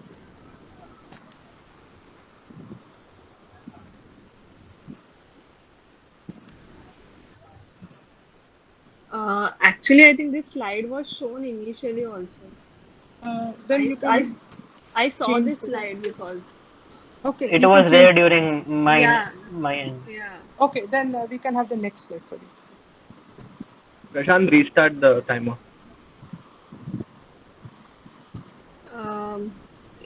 First is ovaries, muscle.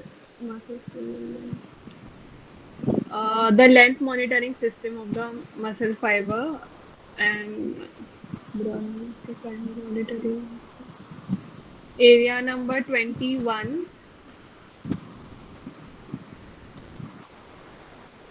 Pass. Plain type of synovial joint. Temporomandibular joint. 18 amino acids. Sympathetic.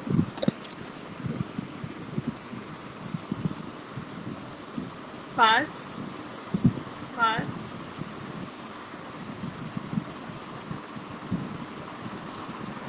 The conus cordis. Pass. Timer. Okay. Just give. Fehmeen, from what I have got, you have answered 12 questions. out of which 4 were correct, 4 were wrong, and 8 of which you have passed. 4 of which you have passed. So your total score stands out as 4 for the correct. So 4 into 1, 4. You get 2 incorrect, so that reduces it to 2, and the remaining is what you have passed. So 2 marks. Boris, is it okay? Can you repeat, please?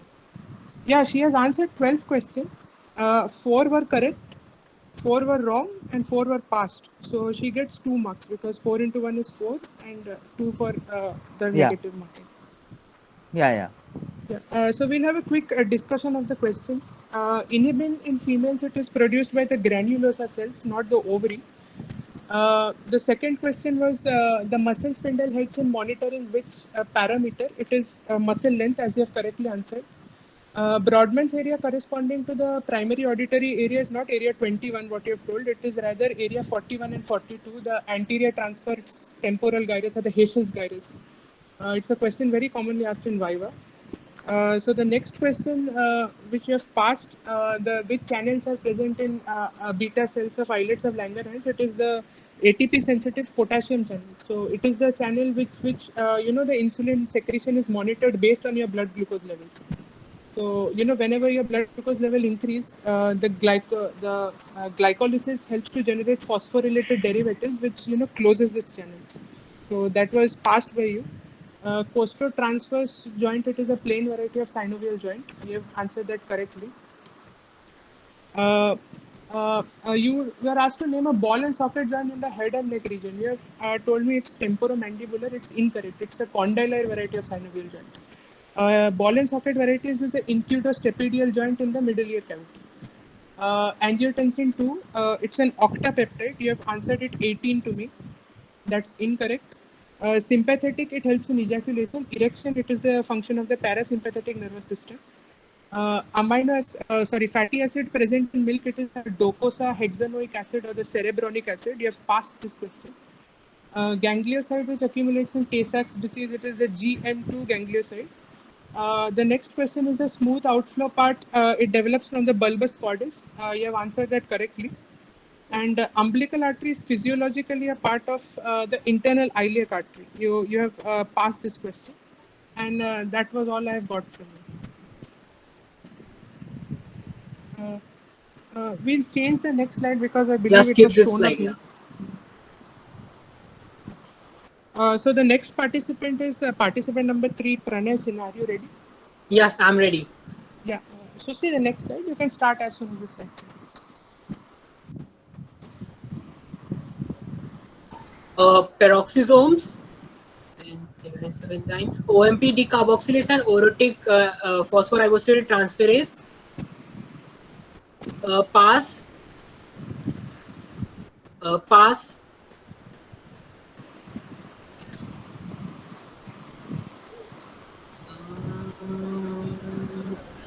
it's, I don't know what type of vessel, so it should be muscular artery, renal artery. So no, I'm asking physiologically. Just skip that. Then it's left side. Then skeletal deformities. I don't know what you're trying to ask. Alien Mayer flask in X-ray. Believe that. Vitamin K. B48. Otic ganglion किसमें होता है? It's glossopharyngeal. Deep petrosal. Pass. Oxytocin. Time up.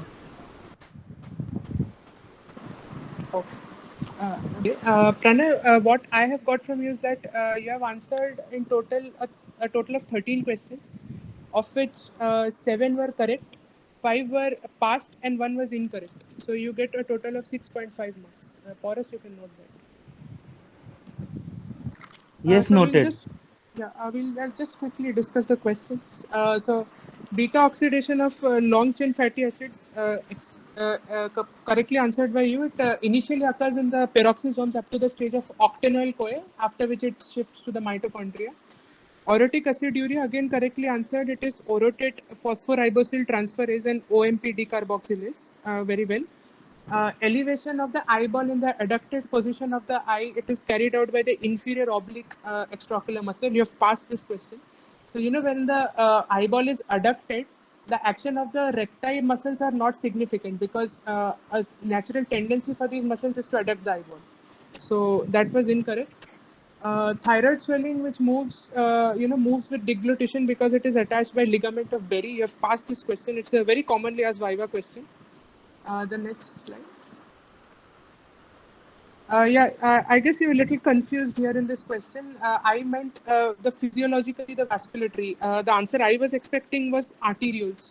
Arterioles are the arteries, which have a lot of smooth muscle fibers. So whenever any regulation system kicks in, maximum amount of resistance, or the TPR, the what you call is the total peripheral resistance, it is created at the level of the arteriole. So blood pressure wise, maximum variation can be brought about if you regulate the vascular tone of the arterioles. So I was expecting if you could give an answer as arterioles.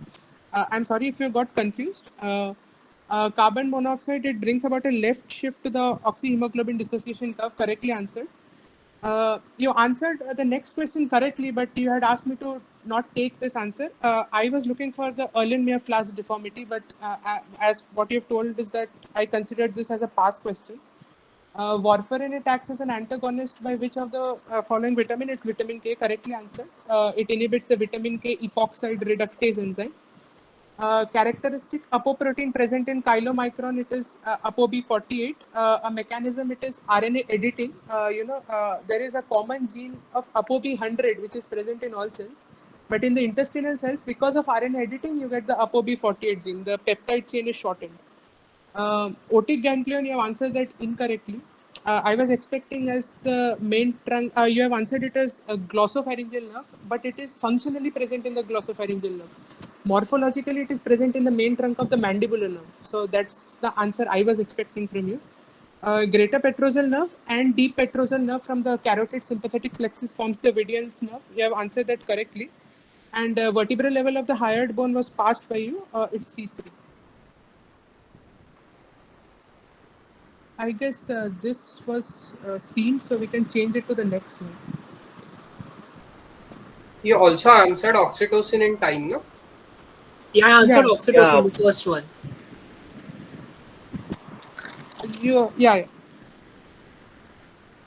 Yeah, sorry. So you get another 1 mark, 7.5. I'm sorry. I didn't take note of it. Porus, you can change his score to 7.5. Yes. Done. I'm sorry. We can change the next slide. These 3 questions standing well.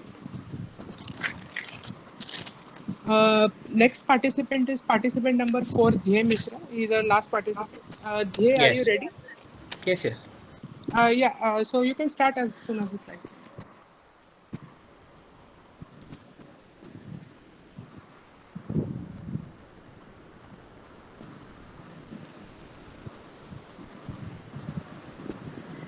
Jay, you can start.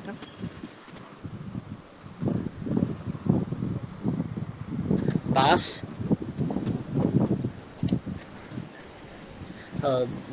Biotin.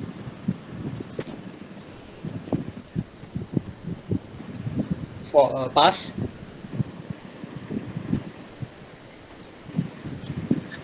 Left coronary sinus.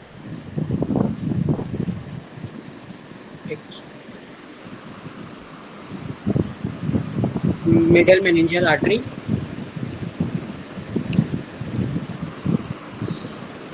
Pass.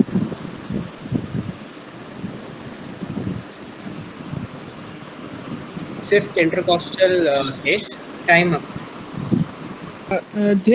From what I have got, I come to the conclusion that you have answered a total of 7 questions, of which 3 of which you had passed, 2 were correct and 2 were incorrect. So your score stands at 1. Horace, please make a note of it. Yes, So noted. we'll just quickly, we'll quickly discuss your questions. So it asked cholesterol with the chylomicron with the, I'm sorry, there was a wording error there. I was meaning a lipoprotein with the maximum cholesterol content. So I'll give you another mark for that. Porus, you can make his score, you can add 1 to his score. You can make it 2. There was a wording error in the question. I forgot to notice. Okay. So 2 marks for him, right? Yeah. Not 1, 2. So I was expecting an answer of LDL. I'm sorry for the wording error there. Cofactor required in thymidylate synthase enzyme, it is not biotin J, it's N5-methyl tetrahydrofolate acid, because UMP, it is converted into TMP, and thymine is 5-methyl uracil. So you require addition of a methyl group, which is provided by the N5-methyl tetrahydrofolate acid. Cranial nerve present in the interpeduncular fossa. So a clue regarding that, interpeduncular fossa is the place wherein you get your circle of Willis. So a nerve which is present, it's the optic nerve in the form of the optic chiasm. So that's the answer I was expecting. You have passed this question. Acute marginal artery, it is a branch of the right coronary artery. You have answered it as left coronary sinus. So I did not give you marks for that. Sorry. Middle meningeal artery is the source of bleed in an extradural or epidural hematoma. We get the characteristic lens-shaped opacity on a CT scan. I guess you've seen the image. And cogwheel rigidity, it is seen in Parkinson's disease. I've passed this question. And mitral stenosis, it produces a diastolic murmur. I was looking for the answer as cardiac apex, but I've given you marks for your answer of the left fifth intercostal space, because that corresponds to the cardiac apex, and that is the auscultatory area for the mitral valve. So well done on that. So that's it. So these were your answers. I hope it is clear. So that would be it from my side. I would really appreciate all the contestants. They played really well and they were very quick, so it took a little time for me to tally the responses and come up with the scores. And I'm very sorry for a few errors, a wording error and a little bit of a delay and the calculation errors which have crept in. I'm very sorry for that. You guys are really fast, so you literally kept me on your toes. So that would be it from my side. Very well performed, and all the best. Over to Yeah. So all of you had played really well. Fantastic. Now I'd like to call Porus for disclosing the scores after the final round. So everyone, congratulations. You played really, really well. And today I have this honor to announce the final results of our Quizathon 2.0. So I'll go in a anticlimax fashion. That is, I'll go from rank 5 to rank 1.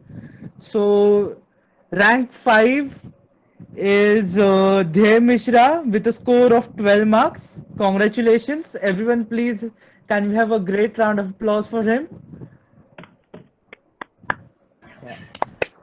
Yeah. Then rank 4 is Leeladhar Nabar with a score of 16 marks. Congratulations. Again, a great round of applause, please.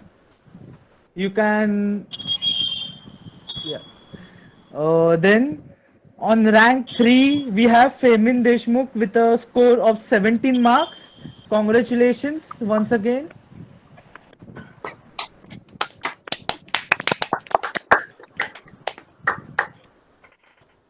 At position, that is rank 2, we have Maurya Patel with 21.5 marks. Yay! Congratulations. And on rank 1, we have Pranay Sinha with a score of 37.5 marks. A very, very hearty congratulations, Pranay. You did it really, really well. Thanks a lot, everyone. Thank you. I again congratulate all the participants and the rank holders. It was a great time. Now, So we will now start with a tiebreaker round. So for introduction to pounds, direct correct answer will fetch you and plus 10 marks with no negative marking. This would be a turn by turn for each finalist. For pouncing, you need to private message the correct answer to the quiz master within 15 seconds. Everyone can pounce for every question, including the person who has the turn to give answer by speaking. Correct pounds will fetch you 15 marks. However, incorrect would give you minus 10 marks. So you risk getting negatives if you try for extra 5. So pounce wisely. So I repeat, plus 15 on pouncing. The question consists of various images. You have to connect them and answer the questions. 1 minute will be given for answering. So you will get +10 for correct answer, 0 for not answering, and -5 for incorrect answer. Yes. So let us start. So let us. Are you participants all ready for the first question? So let us start with the first question. The first question will be to Maurya, and all the participants can pounce it. So Maurya, are you ready? Yes, I'm ready. Yes. So let us start. Next slide, please. Start.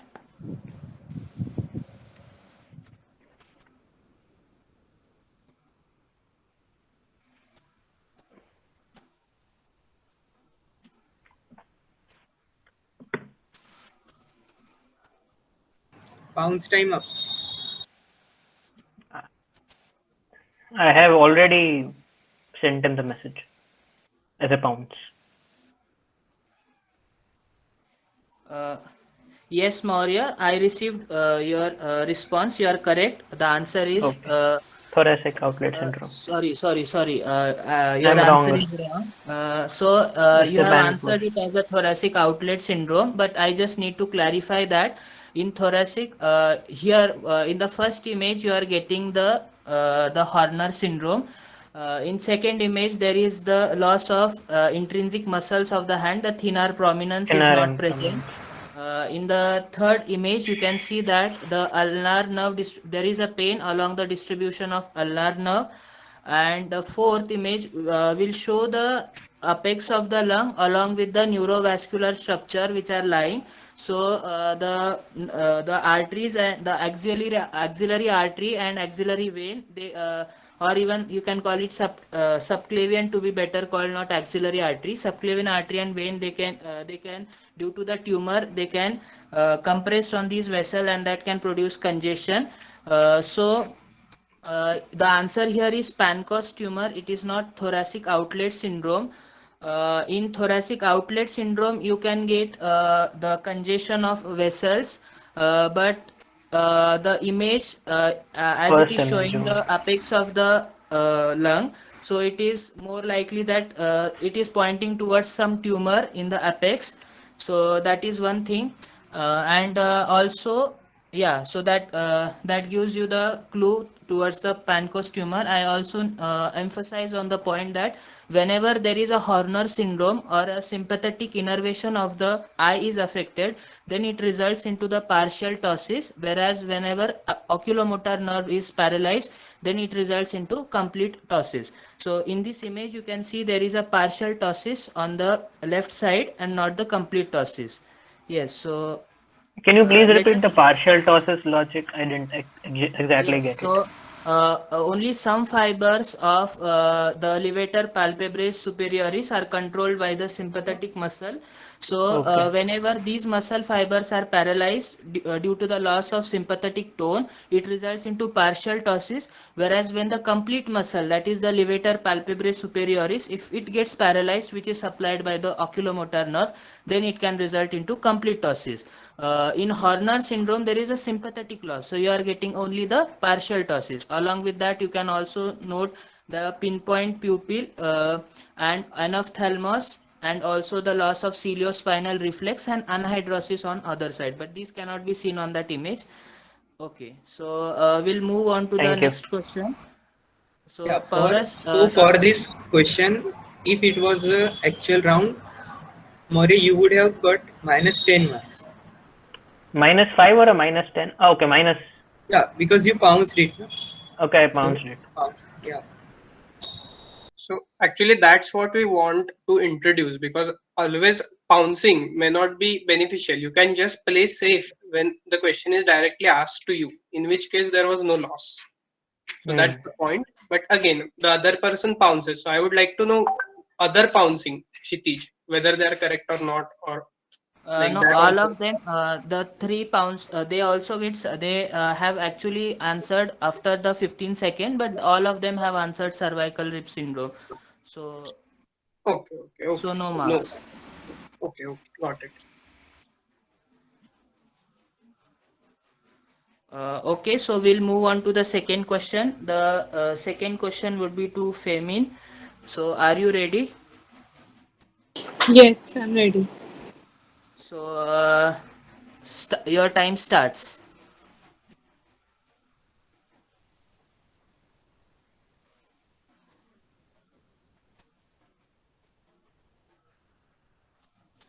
Yes, I received the two responses. So just Bounce a time minute. up. Yes, so actually three responses from Pranay Sinha. Then I don't know the name, but the one with that.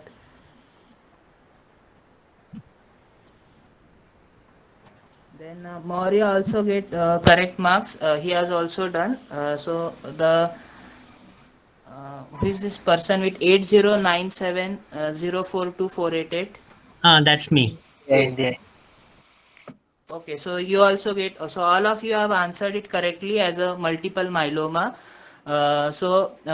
In this image, what you can see in the first the skull, you can see the lytic punch out lesions which of the bone. So there is these lesions which you can see, they are also present on other areas as well, and it can result into pathological fracture. So patient can come to you with just a sleep, but he may have fractured some bone. So very small injury but resulted into the fracture.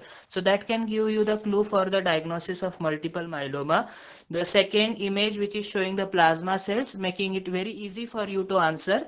Actually, you can see that the typical plasma cell appearance, which is having the nucleus having cartwheel appearance, and in this disease you can also get inclusions within the cytoplasmic inclusions and nuclear inclusion within the plasma cells. These inclusions are nothing but they are immunoglobulins. And as you can see, this is a image of a peripheral blood smear, and in peripheral blood smear plasma cells we generally we generally don't see too much, but here almost 4 of them are visible. So more likely to be increased number of these cells. The diagnostic criteria for multiple myeloma is that whenever you get more than 10% of plasma cells in the bone marrow, and then there are other criterias as well, including some hypercalcemia and the bone anomalies. Then the third image, which will show the Bence-Jones proteins in the urine. These are also very characteristics for the multiple myeloma. And the fourth image, which shows A and G, which are reverse. So there is AG reversal. A by G ratio gets reversed because gamma globulins are produced in excess quantities. Immunoglobulins are produced. Since they are gamma globulins, globulins would be of course high than the albumin, and that results into albumin globulin reversal. So actually all of you have answered it correctly. Very well done. So we can move on to the next question. This would be to Pranay Sinha. Yeah, I'm ready. So are you ready? Yes. So let us move. Time starts now.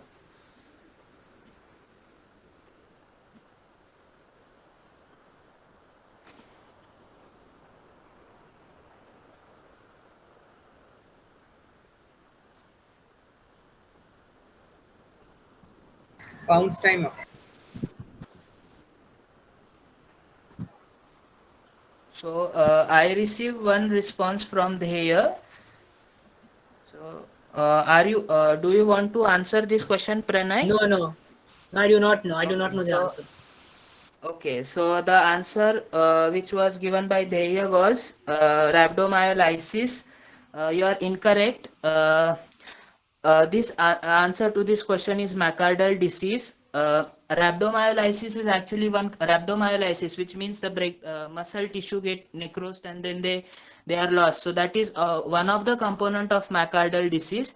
So let us see how we can move toward the diagnosis of McArdle disease. So in this picture you can see there is urine in the topmost picture. So the clue which is showing the red color, which is called as high colored urine. So I just want to clarify here, whenever you get a red color urine which is called as high colored urine, then there are many differentials to that. First of all, we do whether this the red color is due to blood or not. So first of all, we'll check that, and if it is due to blood, then we'll go for centrifugation. Then in centrifugation, if we get a supernatant which is clear, then it indicates that it is from the RBCs. The red color is due to RBCs. If the supernatant is not cleared, it means that either there could be an hemoglobin or myoglobin, that is hemoglobin urea or myoglobin urea. So in this image, actually there is no any clear supernatant which is seen. And of course, to differentiate between hemoglobin urea and myoglobin urea, you can go with the time. So if you allow the urine to stand for let's say 3 to 4 hours, the color due to myoglobin will get actually fade up, and if it doesn't get fade up, it is hemoglobin. So these are extra points that you can note. So in this the first sample actually shows only the high colored urine. Then moving on to the next image, which show a person who is exercising.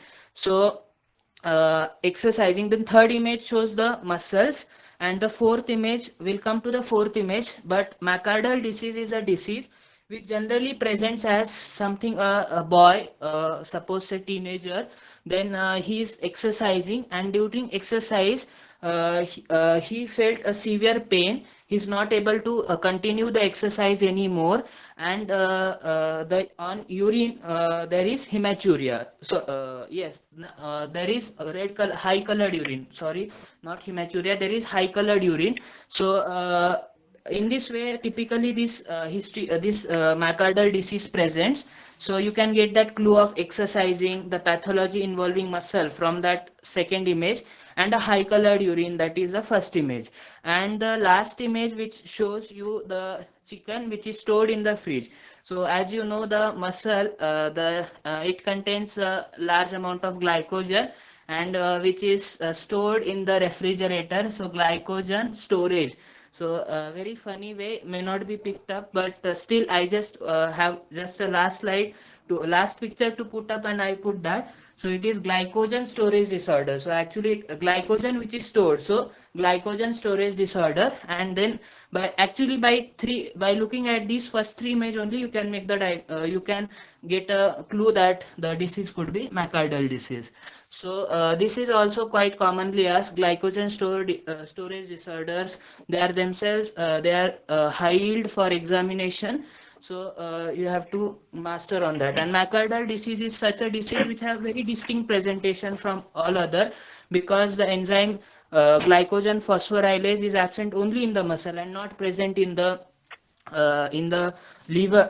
It is present normally in the liver. Phosphorylase is present normally, so you don't get any hypoglycemia in this condition as well. So let us now move to the next question. Here the red color is because of myoglobin, right? Yes, it is due so to it will fade away after a few hours. Yes, it will fade away. Okay, thank you. Yes, so Kshitij, I have one doubt. Yeah, Kshitij, I have one doubt. If only 3 images were given, then rhabdomyolysis could have been right. Am I right? Yes, but rhabdomyolysis is like muscle. Yeah, you can call it as rhabdomyolysis as well. Yes. So the fourth image will be specifically pointing towards there is storage issues. Yes, and yeah, of course, yes, you are correct, Harsh. So we'll move on to the next question. So fourth participant is Dheya Mishra. Yes. So are you ready? Yes. So let us move. Your time starts.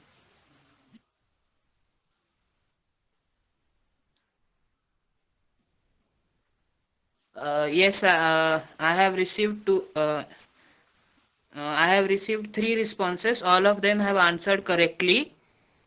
Bounce time.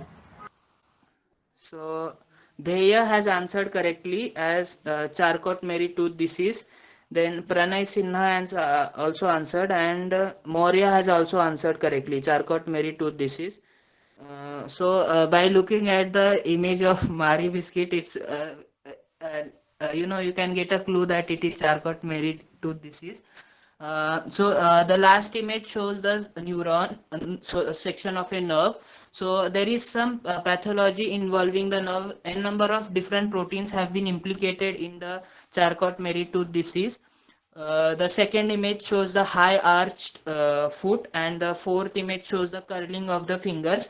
Both of these are presentations of Charcot-Marie tooth disease.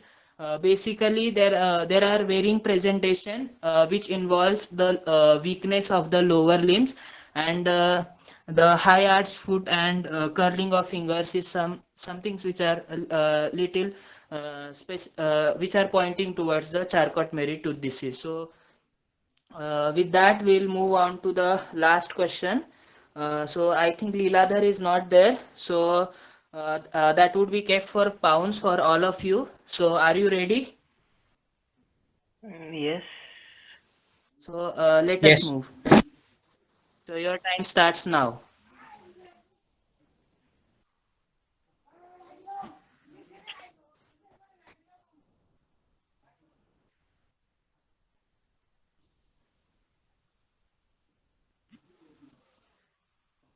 Pounds timer.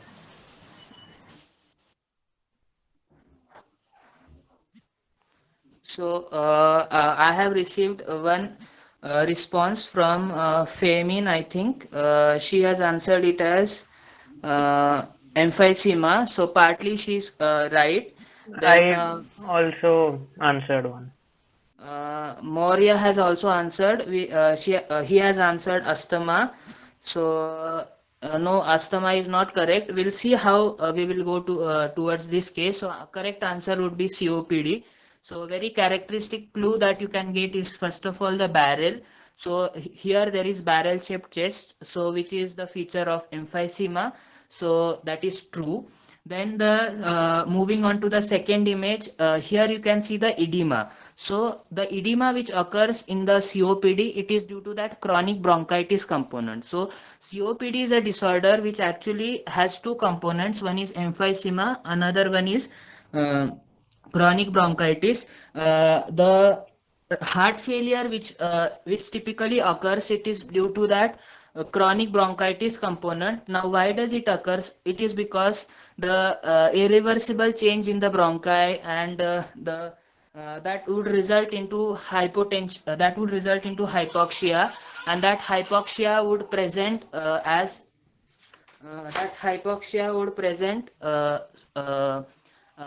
that would result into the constriction of the pulmonary artery, and when pulmonary arterioles are getting constricted, then finally it would result into too much pressure on right heart, and then present as the right heart failure, and that right heart failure can give rise to the edema, peripheral edema, particularly in the dependent parts. The third image shows the squamous metaplasia, so which occurs due to smoking, because smoking is a risk factor, and almost all the cases of COPD are due to smoking.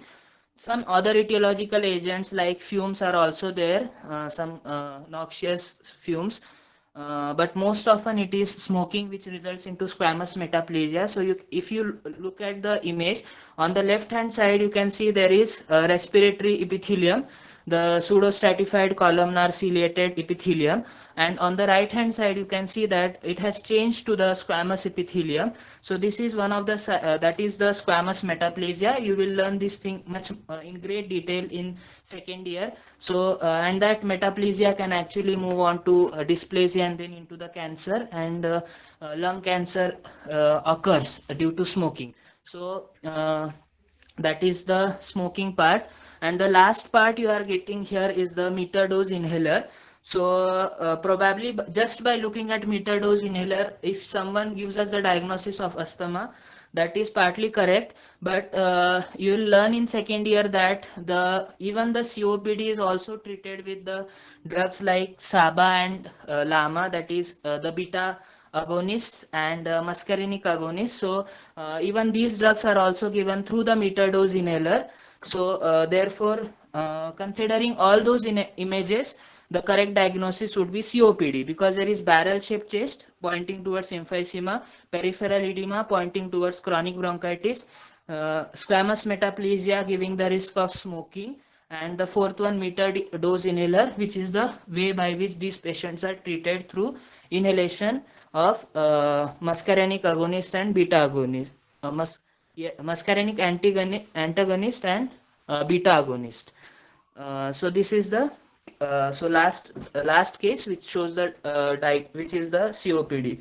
So I hope that I was quite clear, and that's it from my side. Thank you. Thank you, Kshitij. Prashant, can we get the scores for this round, just if in case it was a tiebreaker round? No, there is no need of scores because it was just for fun. It's no official round. Okay. So I think we are at the end of the week. So that's it from my side. I think if anyone has to say anything, Yes, he is most welcome. Thank you to you, Pranav, as well, for moderating the session very well.